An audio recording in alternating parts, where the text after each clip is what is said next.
Hi guys, Midwinter here with another video from my home studio course. So what I want to talk to you about today are called auxiliary sends, or for short Aux Sends. So what Aux Sends actually are, they enable you to route a channel to an additional aux channel for further processing of your choice. So say if you've got like a channel strip which has got some drums or guitars or something like that, you can actually take a copy of that stream and actually process it, route it to another channel in effect.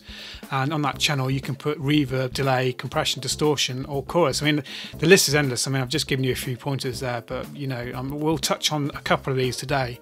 But you know, that is what you can do with aux channels, and they're really versatile, and you can route multiple channel strips in your mixer to the aux-send channels. So I mean, you know, take reverb for example. A lot of people when they start off put reverb on every single channel strip. What you can do with aux sends is actually route the individual instruments such as the guitars, drums and that to one reverb unit. And what that obviously gives you is a more coherent mix and using lots of different reverbs on multiple channels. What it also does as well is it obviously takes the load off your processor on your computer. If you're running multiple instances of the same reverb, your computer's got to process all of those different individual reverbs. Another thing I want to just highlight in this session is that these sends need to be post-fade, okay? So we'll go into this in future tutorials, but what it essentially means is rather than having the auxiliary sends routing the signal before the fader, it actually routes afterwards. Alright guys, so this is the session we're going to be looking at today with the aux sends. As you can see, it's purely just drum tracks, so we've got a snare, kick, overhead, left and right and toms.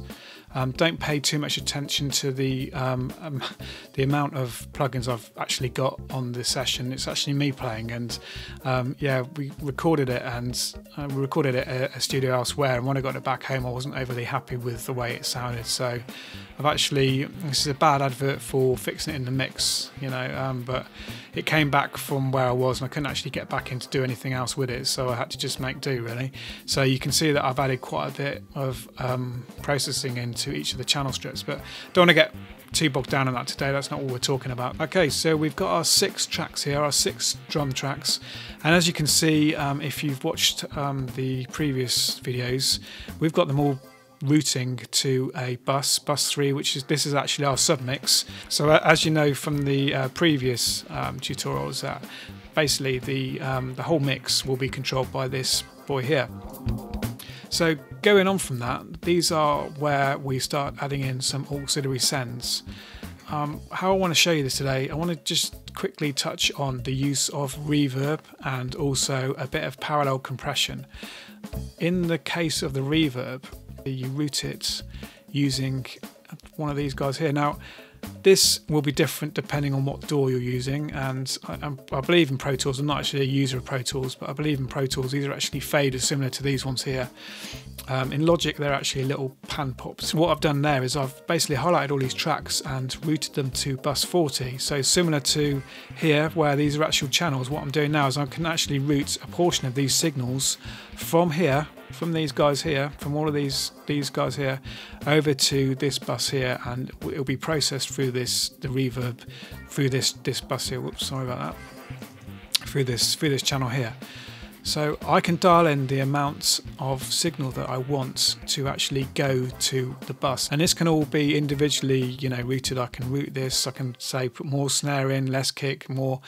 You know, you can really fine tune it, and obviously you can add some multiple instruments in. So say if we've got like drums and guitar, you know, vocals, anything like that, we can add these. We can route these all through to this single reverb. Okay, and also yeah, we touched on the fact that these are post fade, so that's really important to know. And the reason they are post fade is that if you were to take this down, right down to 0, for example, pretty severe. But what you don't want to do is still have, if this was pre-fade, this would actually be routing, you know, the signal straight through to here again. And all you do is you get a reverb snare, which probably, well, it's not really the thing you want. So always make sure that these are set to post-fade. What I've done here is routed all of these quite high levels to the small reverb that I've got set up here.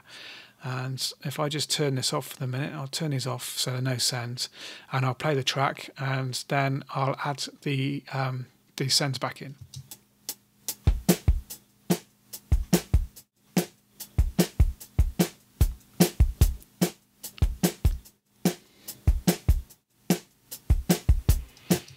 Okay, so that's the actual the drums as they are, pretty dry.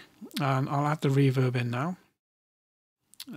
So this one here, and I will make it pretty severe, just to, you know, so you can hear what's actually going on. Because these are all routing to this here now, I can actually mute this, and it will basically mean that although these are still sending, we're muting that track, so it will have the same effect. So I'll A/B it using that in this example.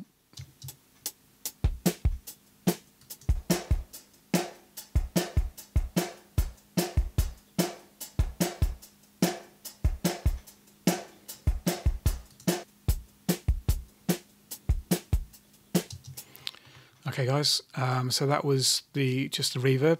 So what I want to touch on now just quickly is the we can add, you know, as I said, we can add multiple sends, and as you add more, it basically adds more down the bottom. I mean, this is kind of standard stuff in any DAW. Talking about auxiliary sends isn't focused on Logic, it's not focused on Ableton, it's not focused on Pro Tools. It's come from the days of old of mixing. So you can apply these skills to any DAW, or even to any, you know, analog console you have as well. I mean, this is purely not just limited to one set of one piece of mixing software.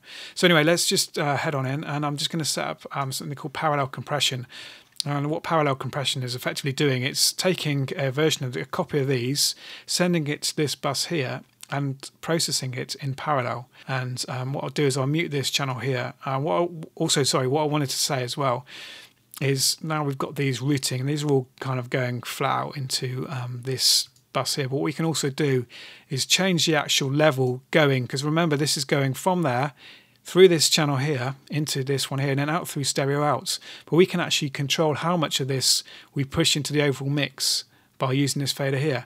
So I'll just show you that and take it to extremes and then out, and A/B it with the small reverb in as well. And yeah, I'll take it out and then push it in slowly, and then put the reverb in as well.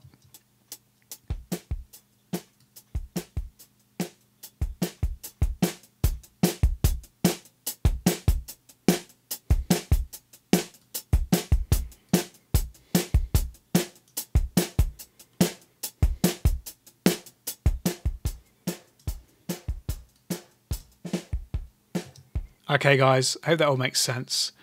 Any questions, then please do get in touch via the Facebook group. Alright guys, speak to you soon. Take care.